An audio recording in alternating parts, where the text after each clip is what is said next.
السلام علیکم سر. وعلیکم السلام ورحمۃ اللہ وبرکاتہ. بہت شکریہ سر آپ کا، آپ نے وقت دیا. جیسے کہ میں نے شروع میں کہا کہ کچھ ایسے مسائل ہیں جو کہ اس وقت امت مسلمہ فیس کر رہی ہے، انڈیویجولی بھی اور اگر ہم کلیکٹیولی بھی بات کریں تو اس میں بھی. فار انسٹنس اگر ہم بات کریں سب سے پہلے یہ لفظ امت، کیا اس وقت مسلمان ایک امت ہیں یا نہیں؟ الحمدللہ والصلاۃ والسلام علی رسول اللہ وعلی آلہ وصحبہ اجمعین.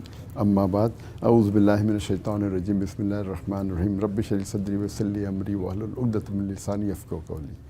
آپ کہتے ہیں کہ مسلمان اس وقت امت ہے ہی کیا نہیں. مسلمان کو عربی لفظ امت مطلب مسلمان سب ملا کے اسے امت کہتے ہیں. تو ہے کیا نہیں امت؟ مسلمان تو ابھی ہے نا 25% دنیا میں، تو آپ یہ نہیں کہہ سکتے امت ہے کیا نہیں. امت ہے، وہ قرآن و حدیث کے قریب ہے کہ ادھورے، وہ الگ بات ہے. کیونکہ حضور صلی اللہ علیہ وآلہ وسلم نے فرمایا تھا کہ اگر تمام مسلمان ایک جسم کی مانند ہیں، ایک جگہ درد ہوتا ہے تو پورے جسم کو تکلیف محسوس ہوتی ہے. تو اس وقت ہم وہ چیز نہیں دیکھ رہے، especially in the case Palestine and the whole Middle East scenario. So in that case اس کا قصوروار کون ہے اگر ہم دیکھیں اپنی اس امت کو؟ یہ قصوروار تو امت ہی ہے. ہم دیکھتے ہیں کہ جب خلفاء راشدین تھے، صحابہ تھے، بعد میں 8ویں صدی 9ویں صدی میں مسلمان ور آن دا ٹاپ. آج ہم دیکھتے ہیں کہ مسلمان سب جگہ پیٹے جا رہے، سب جگہ دے آر بینگ ٹارگیٹڈ، سب جگہ ان کو انسلٹ کیا جاتا ہے. اس کی وجہ ہے کہ ہم قرآن و حدیث سے دور گئے. اگر ہم پھر سے قرآن و حدیث پہ عمل کریں گے تو انشاءاللہ will be on top of the world. اور قرآن و حدیث سے دور ہونے کے ساتھ ساتھ ہم دنیاوی علم سے بھی بہت دور ہو چکے ہیں. کیا یہ بھی ایک وجہ ہے؟ سب سے امپورٹنٹ ہے قرآن حدیث. بٹ قرآن حدیث کو سمجھنے کے لیے دنیا علم کی بھی ضرورت ہے، لیکن مور امپورٹنٹ ہے قرآن و حدیث سے دور ہونا. اگر آپ قرآن و حدیث سے قریب ہے وہ سب سے امپورٹنٹ ہے.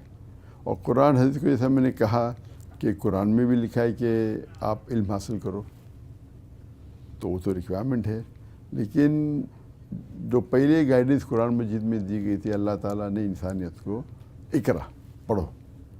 اکثر مسلمان نہیں پڑھتے، اور پورا گائیڈنس ہے کہ اقرا بسم ربک الذی خلق، پڑھو اللہ کے نام سے جو خالق ہے.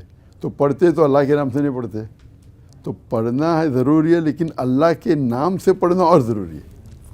میں سمجھ نہیں پایا کہ اللہ کے نام سے پڑھنے کا مطلب کیا ہوگا؟ مطلب ہے وہ علم حاصل کرو جو آپ کو اللہ کے قریب لے کے جاتا ہے. اقرا بسم ربک الذی خلق، پڑھو اللہ کے نام سے. اللہ کے نام سے پڑھنا چاہیے.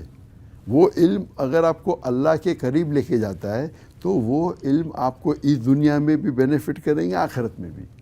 جو علم آپ حاصل کرتے جو اللہ کے قریب نہیں لے کے جاتا ہے، اس دنیا میں شاید بینیفٹ نہیں کرے، آخرت میں تو یوز لیس ہے. تو ہمارا مین ٹارگیٹ رہنا چاہیے علم حاصل کرنے کے لیے آخرت. اللہ فرماتے اگر آپ دنیا چاہیں گے اللہ دنیا دیں گا، آخرت نہیں دیں گا. آخرت چاہیں گے تو آخرت بھی دیں گا، دنیا بھی دیں گا.